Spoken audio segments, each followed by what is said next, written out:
the title of her presentation is Filmmaking as Critical Affection, the Practice of Fictional Activism, Fictional Revenge, and Fictional Healing. And even in the titles, it says so much about these three aspects are brought to bear.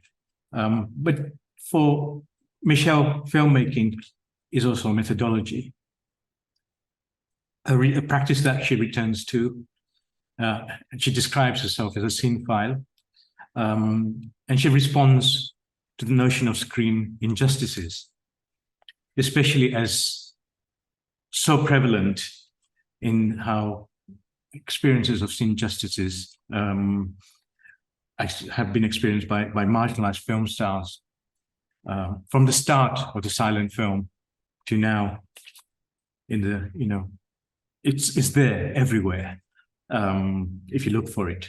Race and representation, of course, is a key factor for her, and she has, through her practice, questioned the narrative and the possibility of reparation, and the shifting qualities, especially of what she calls her brown protagonists, which in a sense also operate as fictional activists, for her to re-engage with and through film history and screen histories as such.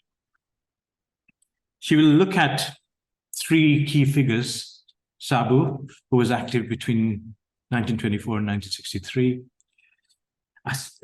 Then earlier on, Anna May Wong, who was active in the film industry between 1905 and 1961, and Mel Oberon from 1911 to 1979. So Dr. Michelle Williams-Gamaker interrogates cinematic artifice. She critiques imperialism to the storytelling, which had been part of 20th century history, and the role of studio films especially has really been prevalent, if not the prevalent mode of representation. She is a joint winner of the film London's Jarman Award 2020, and at the moment is a recipient of Fleming's Production Award for Thieves 2023, which is currently, for the next sort of 10 days, I think, or less, available for everybody living in London or passing through London at the South London Gallery.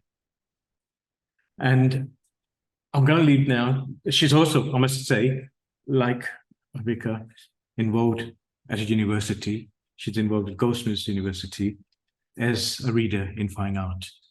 So, Michelle, thank you.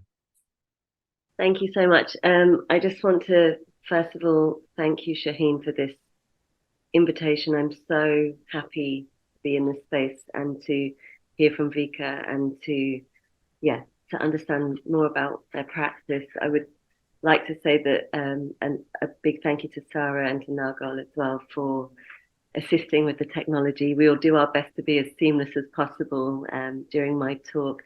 Vika, there were many things that you brought up in your talk, this idea of the offstage and the onstage, the notion of casting, structures of violence, and the preconditions of violence that I feel may now come up again through my practice. So these overlaps, I really genuinely look forward to talking with you and with the group. So thanks so much. Okay, so I'm going to share my screen. Try to make it as smooth as Vika did. Make sure. Hope you can all see this.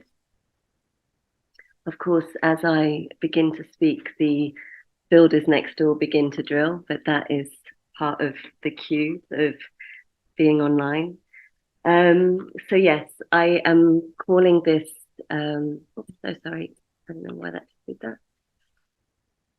I'm calling this talk quite broadly, film as critical affection, this practice of fictional activism, fictional revenge, and fictional healing. I really want to talk through my images to share the ideas in this idea of filmmaking as a methodology, the specific way in which I am working. I hope to share that through a kind of body of work that's now been in development since 2014. It's something that continues to grow in ways that are very rewarding for me, very pleasurable. I want to say, as I speak of filmmaking as a form of critical affection, I think there's a question that's playing in my mind around this idea of, if I am a cinephile, which I openly declare that I am, and that I'm a obsessive viewer in thinking about films that I received as a child and as a young teenager. And I do think, like Vika mentioned, that there's something to think about in this idea of subject formation, in how we absorb screen images, how they shape us, how they inform how we might move through the world.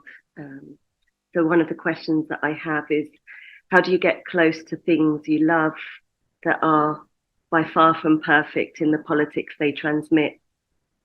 And yet these things, I'm going to call them films from, specifically for me, from the context of the West, from British and Hollywood studio films from the early to mid 20th century.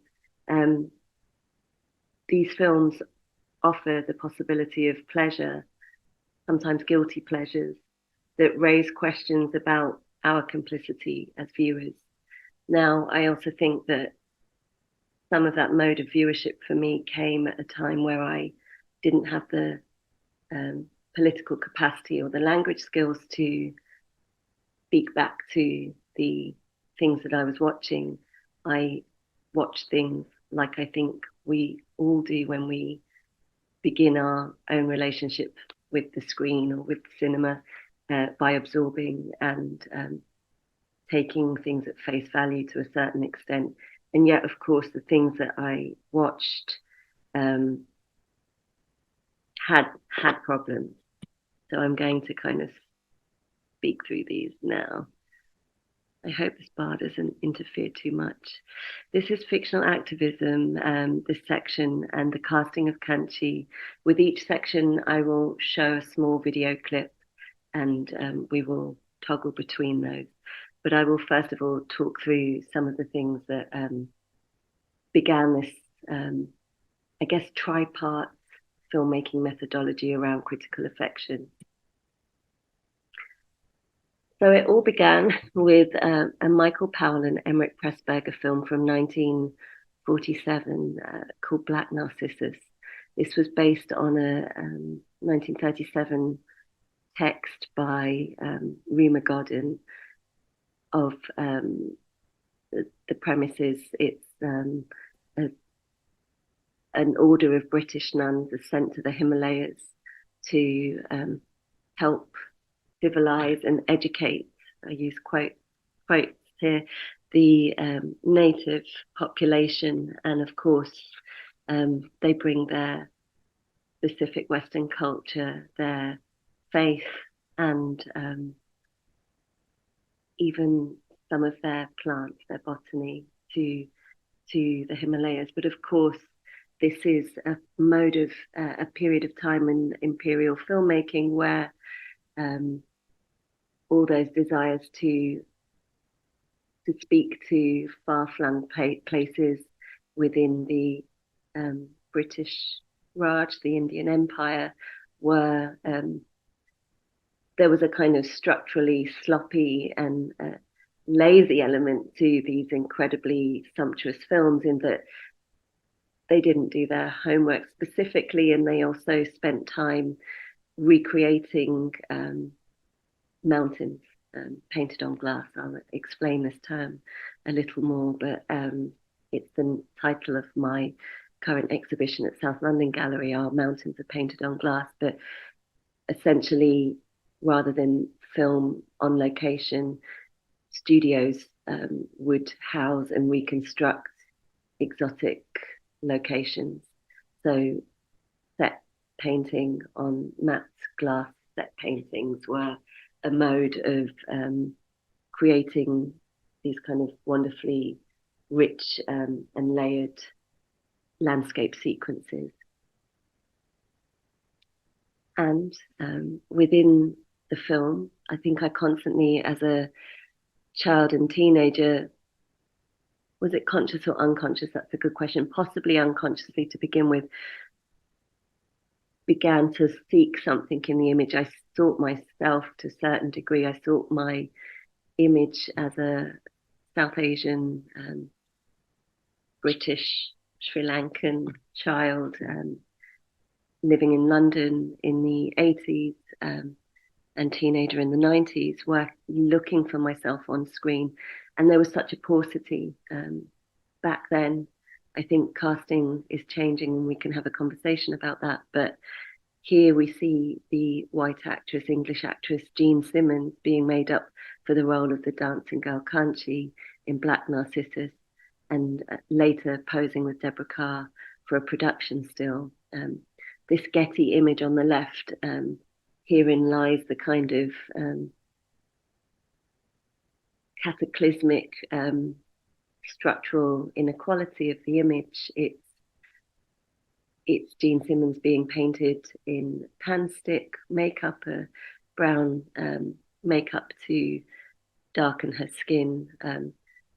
We can refer to this, it has been referred to in the industry as either brown face or black face or so-called yellow face. There are multiple faces that white actors over the years have participated in developing, and this will run through my work. And the picture on the right shows this kind of somewhat staged production still of a kind of colonial benevolent principle that runs through Black Narcissus, that the nuns will somehow be able to enlighten Kanchi and help the young general played by Sabu, the actor. So this is something that I'd like you to kind of keep in mind as we move forward. Ultimately, I think I'm thinking not only of cinema, but of the long histories of photography and of anthropology, and of ways in which individuals from the past and from many more extractive processes of documenting individuals have been caught on camera, captured to a certain degree, to use photographic language, and somehow in these images I could see the beginnings or the overlap with the space of casting, because the anthropologists that traveled around the world seemed to find no issue with how they pointed their camera at the individuals, the subjects that they found, the communities that they worked in. And this is a work on 3 layers of glass. One of those images of the women and young women is just on another layer, just pushed to the fore. This idea of who gets chosen, who gets zoned in on. So in 2014, after moving back from Amsterdam, I'd been working there for many years with the cultural theorist Mika Bal. I found myself back home after 5 years of being away. And interestingly, I'd left Amsterdam, which had started to feel quite right-wing, only to find the irony of moving back to the UK and our complex uncoupling with Europe and Brexit. So I think I realized that I'd come back to London after kind of needing to escape it. And I realized there was work to be done. And it was the first time in which I could write from a space that was true, very true to kind of my position as a South Asian British filmmaker and artist, but also I could write alongside and with individuals that I began to cast. So here we see Jasdeep Kaur Kandola, Aruna Maraj Kumar, Tina Manda, and Krishna Ista, who are the 4 individuals that I cast for an earlier version of this project called Casting Kanchi, but which then became the single channel film House of Women. And so script writing from 2014 on really became very important to me. I understood that I was trying to work in this docu-fictional territory, one where I could write for, I could interview and work with individuals who would then be cast in my film and somehow bring in something of their lives into my project and find a way to bring something of their reality and blend it with the fictional casing of my project. So here we can see I began to develop some alphabets. The alphabet here is for I believe Jasdeep, who was interested in justice and social justice and you know, trying to kind of upend rote information that we transmit from a UK context, but also what is also received in our learning. So just to touch here, Anne is an activist, Bill is bold, Caroline has cash, David's on the dole, Edward has elephantitis, Freddie is forlorn, Grace has gout, Henry has hope, Ian is indolent. These continue. More alphabets for each of the auditioning individuals who each of these individuals might end up playing the character of Kanchi in the Dissolution trilogy. So by the time I decided that I'd be working with Krishna, who is a queer theatre maker, we had written I had written an alphabet for them that was as follows: Anne is African, Bill is bisexual, Caroline is a cartographer, David is from Darjeeling, Edward is in Egypt, Freddie is female, Grace is a guy, Henry speaks Hindi, Ian is intersex, John is jaded, Kitty loves Kwaito, Lucy loves Lucy, Mary is a masochist, Nancy knows Nero, Oliver is open, Peter is Pan, Queenie is questioning, Robert has rabies, Simon is Sinhalese, Tommy is Tamil, Ursula is undecided, Vera visits Venus, William is worldly, Zena dabbles in xenomancy, Yolanda says yes, and Zachary is a zealot. I really have enjoyed the process of script writing, and I now see writing as a material. I'm just going to show you 2 other source images. This is from my ongoing interest in the director Michael Powell, his film Peeping Tom from 1960, in which this film became and very quickly an X-rated film, because the premise of the film is that the cameraman is obsessive in his approach to filmmaking and is a serial killer, and therefore the camera to a 1960s audience became the weapon, and that conflation of the camera and the weapon that would potentially wound or harm or kill the female subject was too much for audiences to bear, hence the immediate banning of the film. But this idea of filming and its inherent or potential violence remains something that I think through as I make my work. So when I say that possibly that my filmmaking is a mode of critical affection, I'm also trying to work out where my relationship as a maker sits within a long line of complicated relationships between the makers of film and those that are filmed, and indeed how those films are then transmitted to an audience. So when I think about casting doesn't just mean my film subject sometimes casting also extends to the wider cast and crew. And here for House of Women, I very purposefully cast an all-white film crew. Full transparency, I shared that information with the crew and with the cast so that everybody understood the activation of a violent structural mechanism without wishing to kind of repeat the violence, but to temporarily house it so that we could create the conditions for making the film.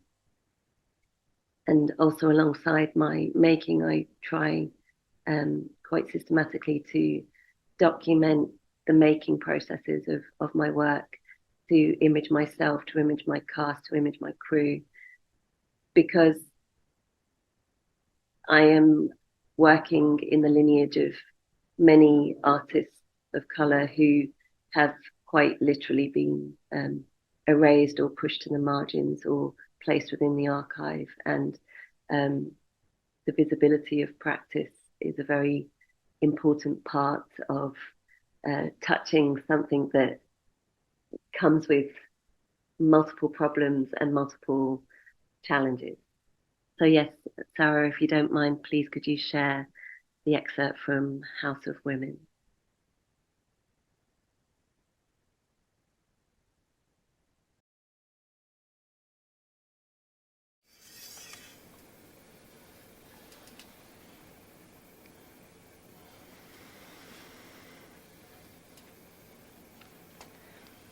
Have you ever seen the film Peeping Tom? My dad showed me a lot of old movies, but I don't think so. It was made in the 60s. It's about a disturbed man who films prostitutes and uses the camera to kill them. So the camera was the weapon. Sounds cruel. Too cruel for viewers, it cost the director his career. We'll just shoot you while we talk, okay? Shall I just speak? I'd like to return to Handsworth, where you were born. There were riots there, weren't there? Yes, there were riots in 2005, but they weren't as bad as the very well-known ones in the 70s. That was with the National Front. My dad was involved in the protests against them, which is quite difficult stories to hear. My dad was born in Punjab, so was my mother. It's in the northwest region of India. My dad's a coach driver and my mum's a dinner lady. What are you going to do with your law degree? Nothing, I hope. I'm very interested in intersectional feminism, particularly in the boundaries between race, class and gender. So I think I'd quite like to work in either intimate partner violence or sexual assault, but I'm just not quite sure how I'd stomach it. Is that enough, or should I go on? We're just going to shoot you in close-up. Do you know why we say shoot when we take photographs? Well, the language of photography developed around the same time as big game shoots. It was actually Susan Sontag who pointed out the overlap in vocabulary between photography and hunting. Loading, stalking, aiming, cocking, even the snapshot are all examples of this. Out hunting, prized animals were shot at with a rifle and with a camera. So majestic creatures were mounted on walls, only to be mounted again in frames. I'll talk, but feel free to ask questions or comment. Please focus on the camera. As you know, this project looks at source material portraying characters during the Indian Empire. Colonized women were depicted either as morally corrupt, ignorant, promiscuous individuals who needed the colonizers' guidance, or as noble savages who embodied desirable virtues such as chastity, modesty, and purity. Colonizers utilized these images both to legitimize their colonial administration and to control the women in the metropolis. Women from the colonizing societies usually approached their colonized sisters differently than they did the colonized males. Well, in my opinion, the women in these colonies were doubly colonized because of their nationality and their gender, and often the images of these colonized women served as invaluable symbols for anti-colonial movements.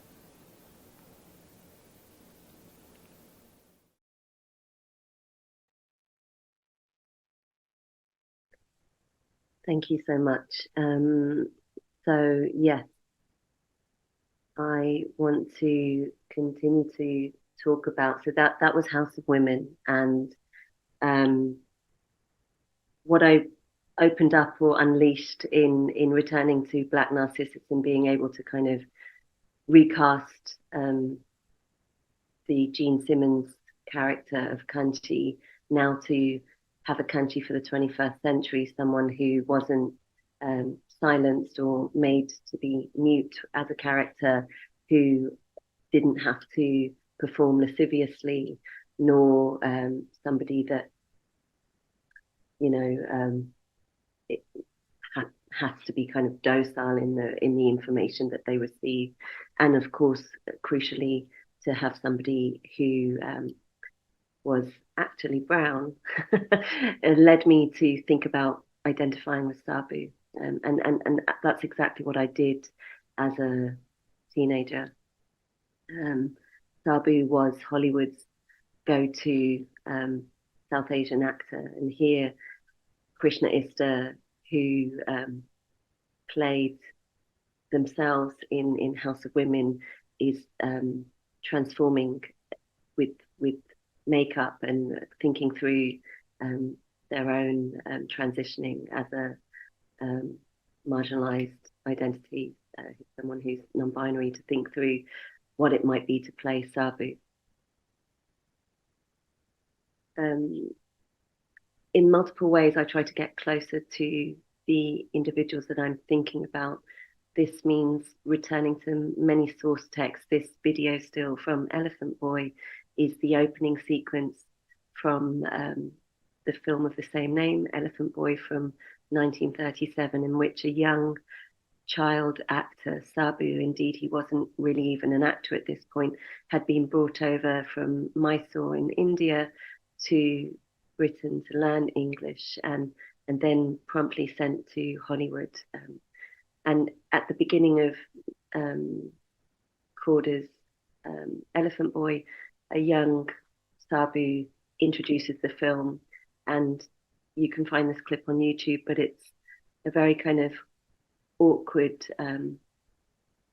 articulation of an individual who's learning a language but hasn't yet worked out the cadence or worked out exactly what those words and their resonance mean. And so it's such a strange kind of placing of this child onto to kind of bookend and introduce the film, but in a way it signals the future Sabu will have within the industry, in which he is continuously infantilized, often connected to the animal kingdom, animalized, and also marginalized in the roles that he was cast in. So for The Eternal Return, I took some footage from the Pathé Film Archive of 1950s American circuses, because there was a huge eternal return that Sabu experienced in his own career.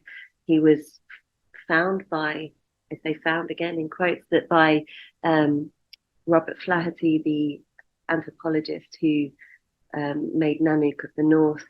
He was brought out of obscurity, catapulted into fame. He was a Mahout, a son of a Mahout, elephant rider. He rode elephants, performed in the film Elephant Boy.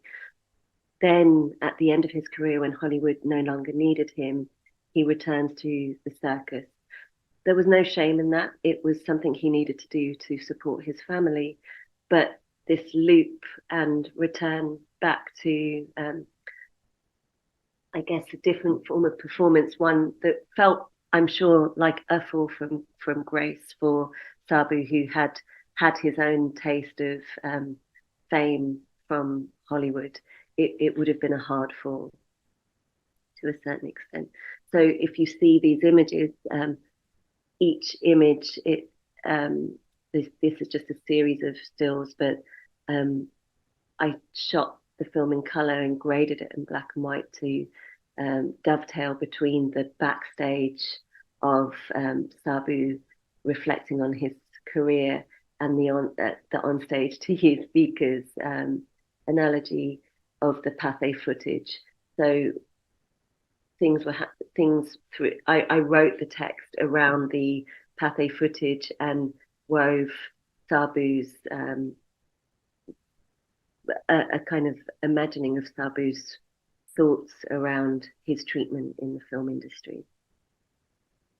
And in the central image, you can see that I've even embedded the film Elephant Boy into an old 1950s television. So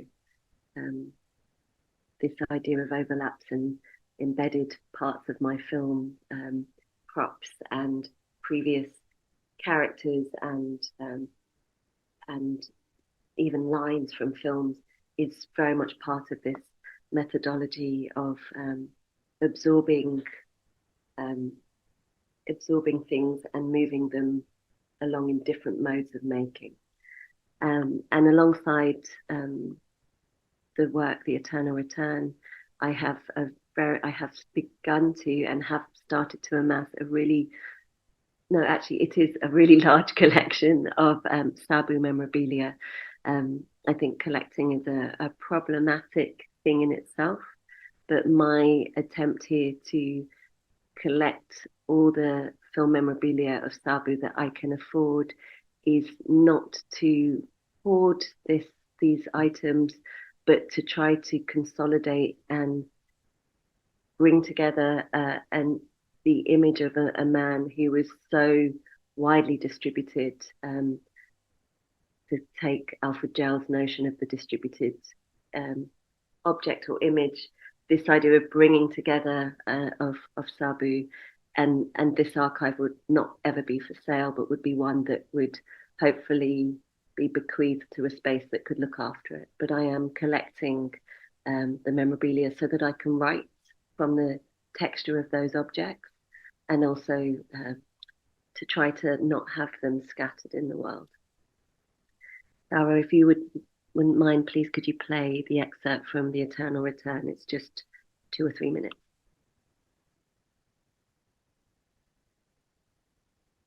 Nice performance for a kid, you know. Korda made me introduce the film to show off his marvelous specimen. I couldn't even read when they discovered me. I couldn't speak English, I just learned the sounds. I was a circus performer all along. Little tricks. You make it sound like this is all beneath you. I have a wife, Mr. Arnold, and 2 young ones. Can't you see shows like this are the beginning of the end? The end. You say I'm a star, but no. I'm a prince at best, a thief or stable boy more often than not. I want to belong with the greats. But this can't be my fate.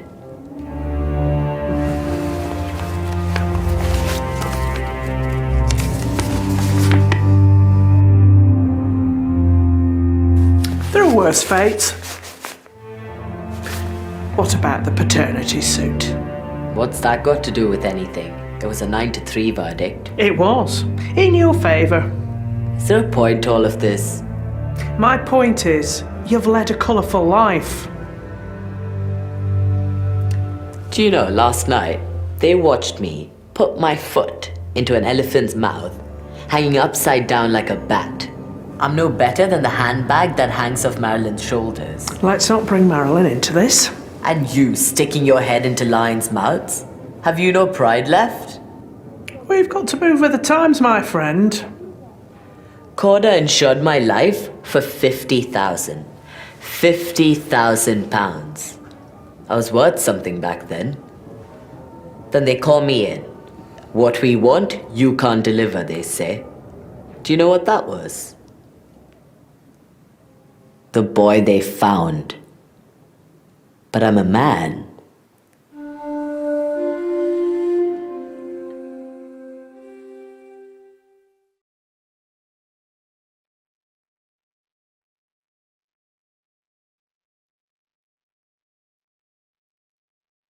Thank you, Sarah. Okay, so we've moved from the character of Kanchi to Sabu, who was both in Black Narcissus and in many films, Jungle Book, Elephant Boy. I'll go on to more of the films that he was in a moment. But I want to take a slight sidestep back to this idea of casting and specifically casting discrimination through my film, The Bang Straws. I became very obsessed with an image that I had seen or remembered from my teen years of seeing the German-Austrian American actress Louise Rayner playing Olan in Sidney Franklin's 1937 film The Good Earth. Now, the sequence that I was most interested in was Louise Rayner struggling to harvest the grain, the straw, and the storm is coming. And all of a sudden, the straw engulfs her body so that she's barely present. She's just a body trapped in the wind with straw covering her. And there's more than likely the chance that her body was swapped out for a stuntman. So this image that I returned to in adult years made me really begin to think about this idea of who gets to perform, who gets to make films, indeed, what is the space for us to think through gender and gender politics within that. And, you know, I am very unashamedly a kind of obsessive in my cinephilia, and I think that part of my fictional activism is trying to kind of make sense of the things that I absorbed a long time ago and trying to kind of work through that through the act of making and through the process of that. So like my Sabu memorabilia, I began to collect images from The Good Earth. You see Louise Rayner and Paul Mooney in many production stills within this vitrine. The reason for Louise Rayner and Paul Mooney's casting, two actors who are not of colour,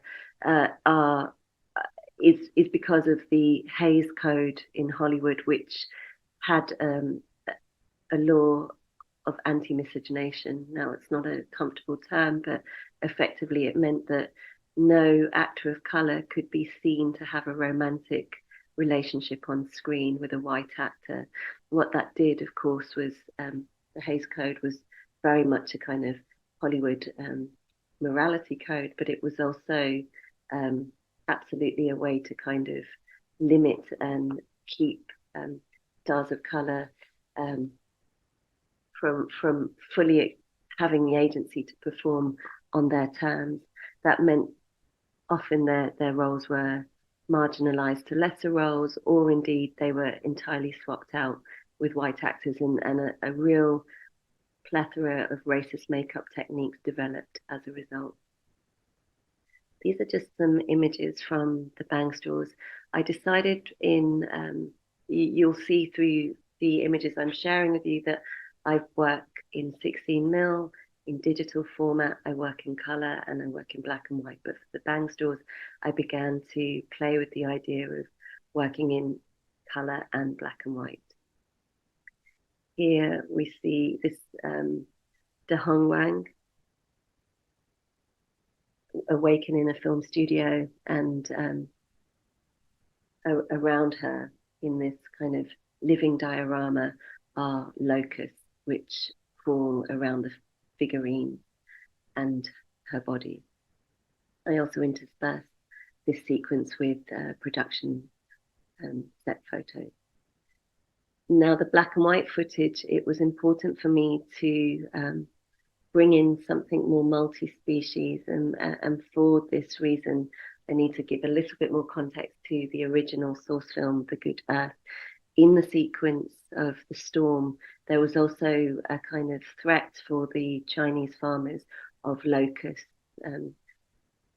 taking over the crops, invading the crops and destroying them.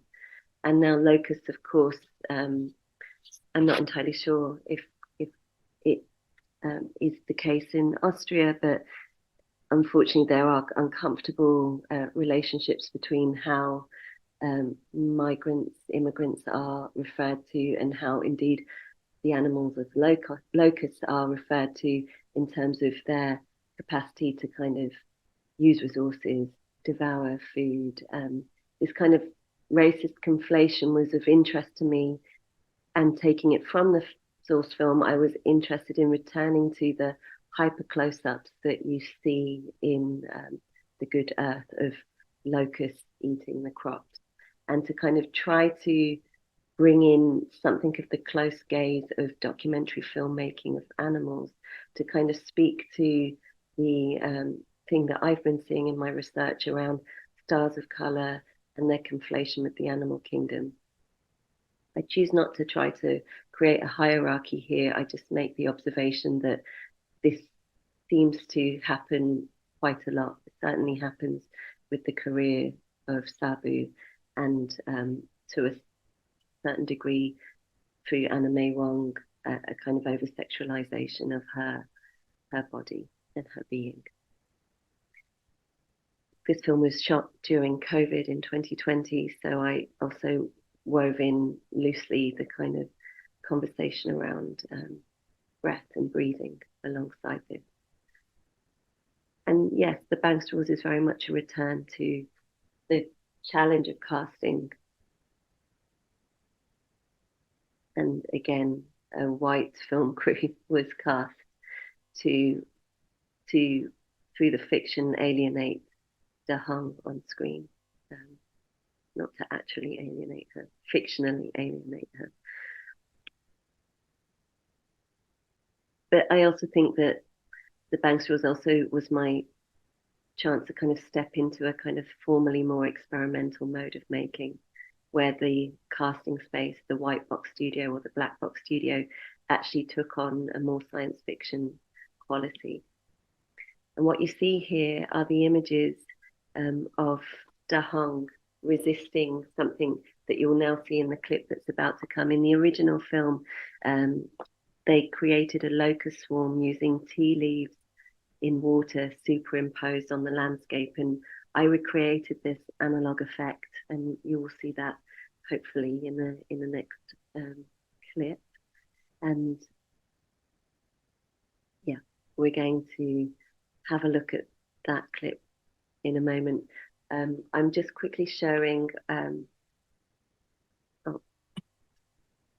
do this? Yeah, I'm quickly showing Sally Wen-Mao's poem, Anna May Wong Fans Her Time Machine.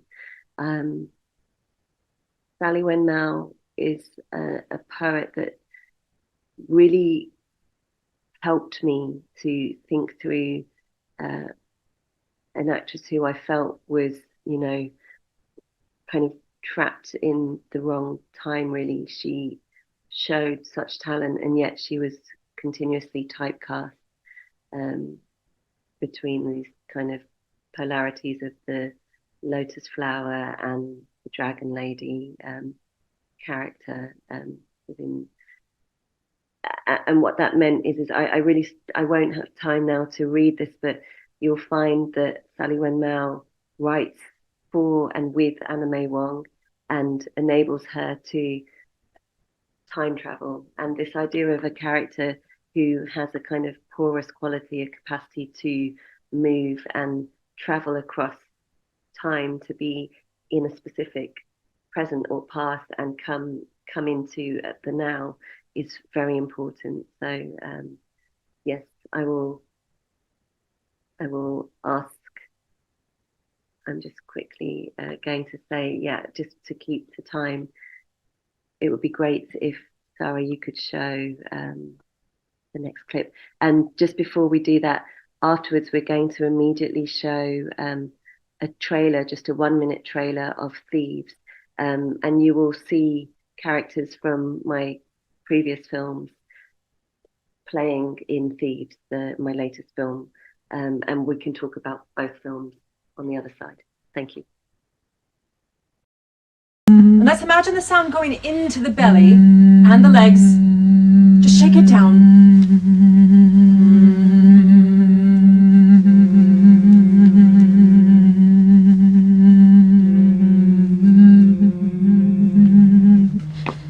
Good.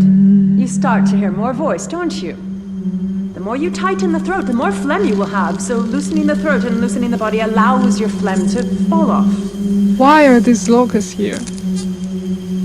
For the locust scene. The voice is air. We have this set of vocal folds, and by blowing air through them, you set them ringing. And now we have sound. But why are they here now? 感觉他们一直在看我。Don't stop now.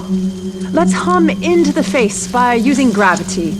Drop your head down onto your chest. Imagine the voice just falling into the floor. Crepitation. The sound you're hearing occurs when the locust's wing membranes between the wing veins become stretched and rigid. The nebulous fuzz of black dots against the white curtains like static noise on a TV screen.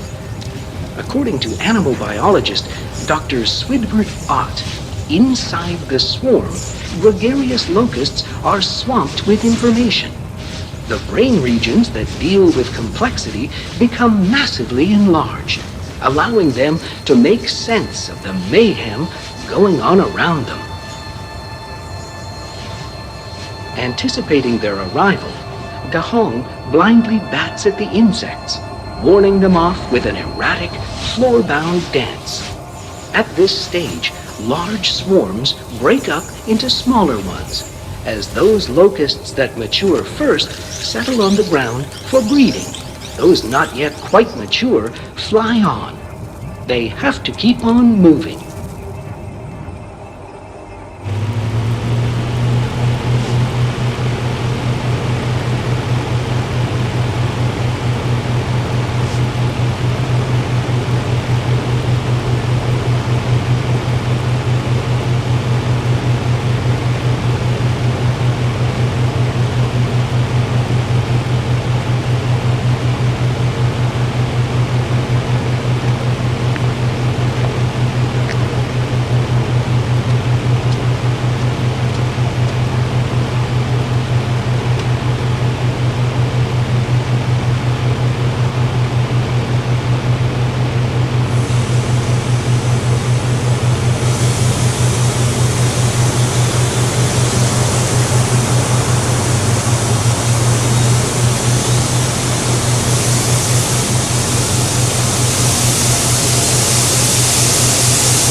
Sarah, could you also put the trailer on as well for me, and then I'll speak to both of those clips.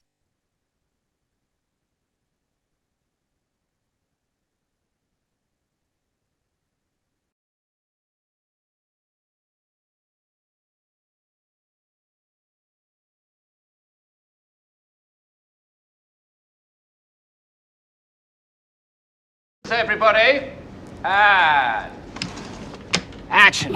Conductor's told me she's still in black and white. I can't have my actors parading around in monochrome. But I want her screen time cut by half. I want revenge.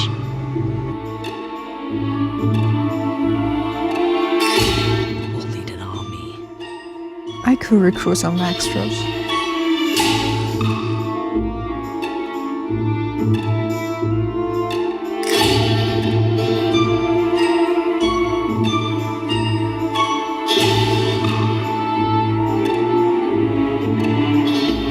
Don't forget, we're on a film set, and whatever happens, we must cling to this knowledge.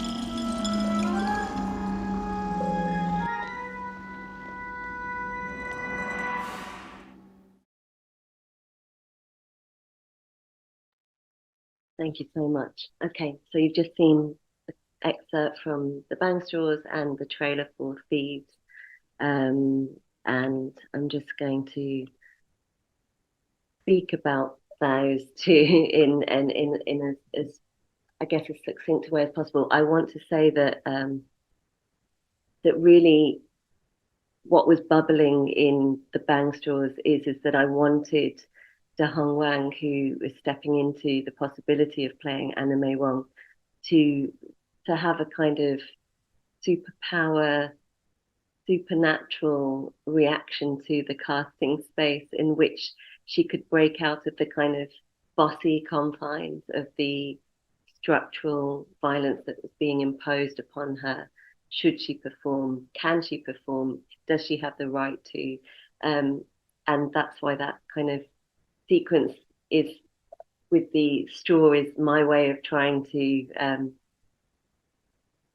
return to the image of Louise Rayner under the straw, but I wanted now to kind of create a kind of armor or a casing. As Da Hong described, it felt like her sanctuary to be inside the space. So really what I think I've been doing as I move into fictional revenge is think about the sabotaging of the casting process. So from thinking about, you know, recasting to the casting discrimination within the industry to this idea of sabotage, this is where Thieves came about. And herein lies the serendipity of the two actors that I was thinking about most, Sabu and Anna May Wong, who have appeared in my films. It just so happened that Anna May Wong was part of the silent black and white Douglas Fairbanks Thief of Baghdad from 1924, and Sabu was part of the multi-directed Thief of Baghdad in Technicolor from 1940.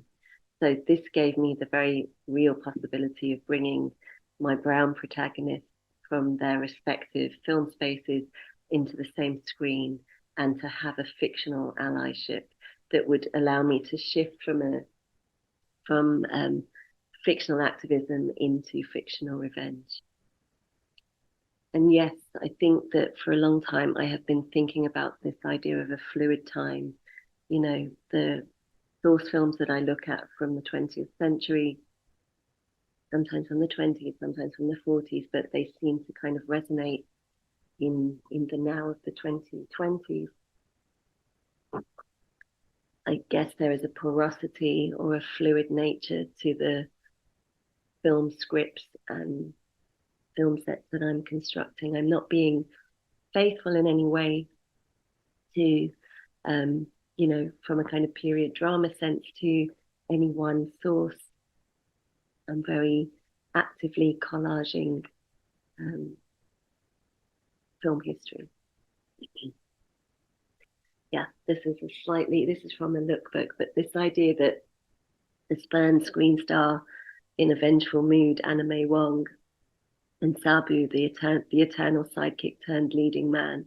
This more sensationalist approach is also part of, far from trying to kind of mitigate the very important politics that I'm trying to touch on, I wanted to kind of move the conversation around activism in my work to a more physical and direct action mode. And here there is something to be said around labor and class structures, which really runs all the way through these. I'm so happy to share the platform with Vika. Set workers are very much part of the film. I'll share some images in a moment. But I wanted to also say that, that I'm trying to think through prefacing activism, revenge, and healing with the word fictional enables me to activate the source films and my ideas using imagination. So really I'm speaking about kind of cathartic bloodletting, through it's like, if activism leads to revenge, this bloodletting through the way I make could offer a tool for a cathartic reimagining, using creativity as the material. And my hope is, as I move forward, that revenge may lead to a mode of healing for both the viewer and the maker, and indeed the film subjects. So you might remember from the bang straws that Da Hong is lying on her side in the opening sequence of the film, just from those images that I shared. And here she wakes up, and now she's no longer Da Hong, but she has transformed into Anime Wong. But there is a problem.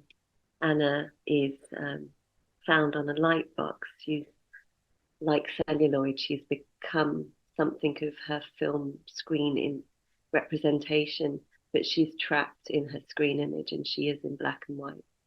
And it is the job of Sabu, her ally, to help return her to a Technicolor world. This is the premise of these. And I'm just quickly showing you some of the installation shots from Our Mountains Are Painted on Glass. This is a quote from Michael Powell referring to Black Narcissus.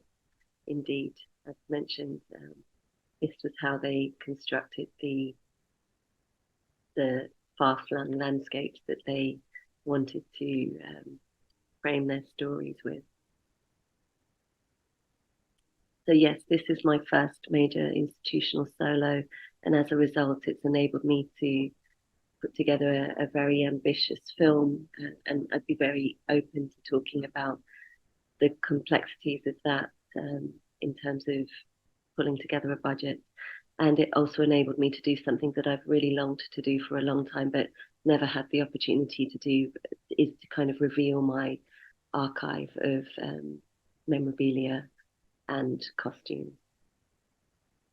So the domed tower that you may have seen in the trailer is flipped on its side and becomes a wardrobe. And all the props from the film, including the lion's head rug, find their way in where the set workers help dress the set.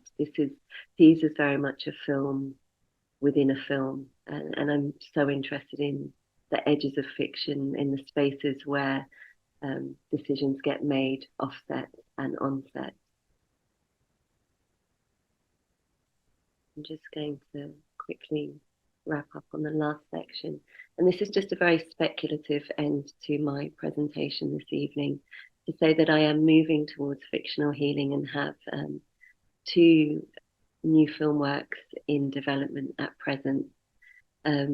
Specifically, I'll be looking at the actress Mal Oberon, who some of you may know, and if you don't know, she was a screen star in the 30s and 40s, and perhaps one of the most famous examples of disguised ancestry in Hollywood.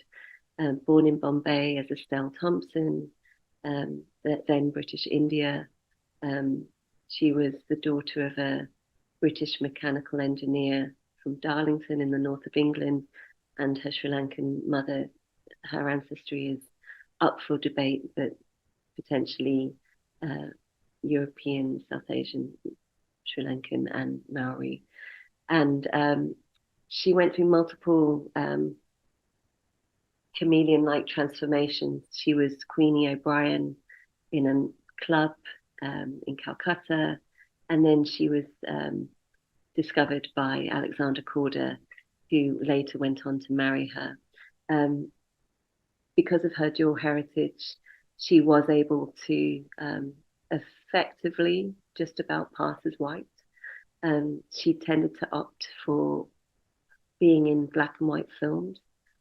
This was one of the ways in which she could more easily disguise her ancestry, but it was a very complex situation of Mal Oberon also using makeup to mask her darker complexion, and using specialist lighting techniques. One of her husbands, a cinematographer called Lucien Ballard, invented the Obi, which helped minimize some facial scarring from a car crash and cosmetic surgery that went wrong. More like cosmetic intervention to try to reduce the car accident scarring, but it also may subsequently have been about skin lightening as well. But the lighting was also there to help on screen to keep her skin pale. So I'm thinking about returning to the space of the casting scenario to film Mal being made up, and to look at a piece of Hollywood history that and British cinema history that people don't know, that Mal Oberon was due to be cast as Powell and Pressburger's lead actress of In the Red Shoes, which was then played by white actress Moira Shearer.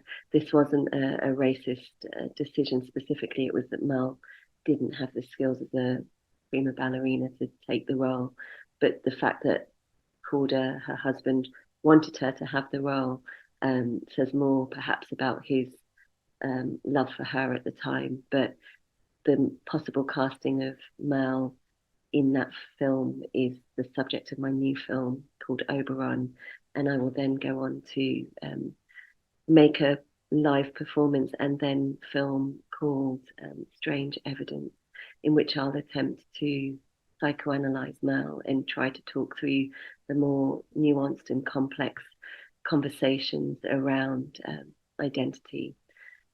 And there is the kind of premise of thinking about healing, because as somebody who has been in psychoanalysis for several years, I'm very interested in that vessel of talking and thinking through trauma and identity, and returning to using language to try to articulate some of those difficult things to articulate.